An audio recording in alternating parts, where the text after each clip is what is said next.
The man finally got a good hand, but he thought it wasn't good enough. So he secretly swapped for a better one when no one was looking. The funny part is, he thought no one noticed. But I saw everything with my own eyes.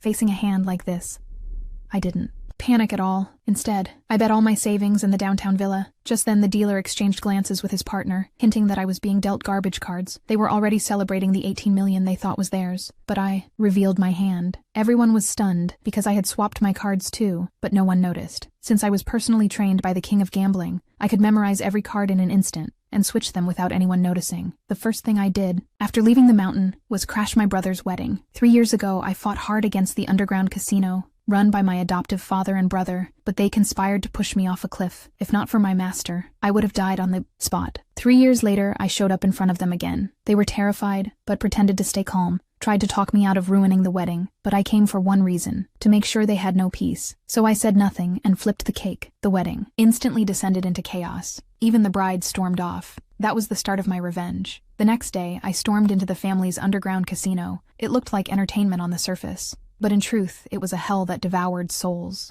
Countless. Gamblers had lost everything. Here I coldly watched the man and dealer signal each other, then secretly swap cards under their sleeves.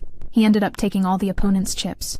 I didn't hesitate to sit down, pulled out a deed and exchanged it for 2 million in chips first round. I bet the entire 2 million. The man stared at me in disbelief, thinking I knew nothing about gambling. He even warned me if I lost, I'd owe triple. That's 6 million. I calmly replied, if I lose, I'll gladly offer the other 4 million too. Soon the dealer followed the man's signal, but I had already seen through their tricks, as expected. The man got an excellent hand. He was full of confidence, but when I revealed my hand, the entire room fell silent, because my hand was just slightly better than his. Only then did he realize I wasn't an easy target, but I gave him no time to react. Second round, I bet the full 6 million I had just won. Shocking everyone in the room, they all urged me to be cautious, because if I lost, I'd owe 18 million. But I was full of confidence, signaled the dealer to keep going. Once everything was ready, the dealer exchanged signals with the man again. This time he was more careful, swapped in an ultra-rare hand with only a 1 in 1,000 chance of appearing. He smiled like victory was guaranteed, but when I calmly flipped my cards, I revealed an even rarer hand. The man glared at the dealer in fury. The dealer looked completely confused, because she never gave me those cards, the man shouted. I cheated,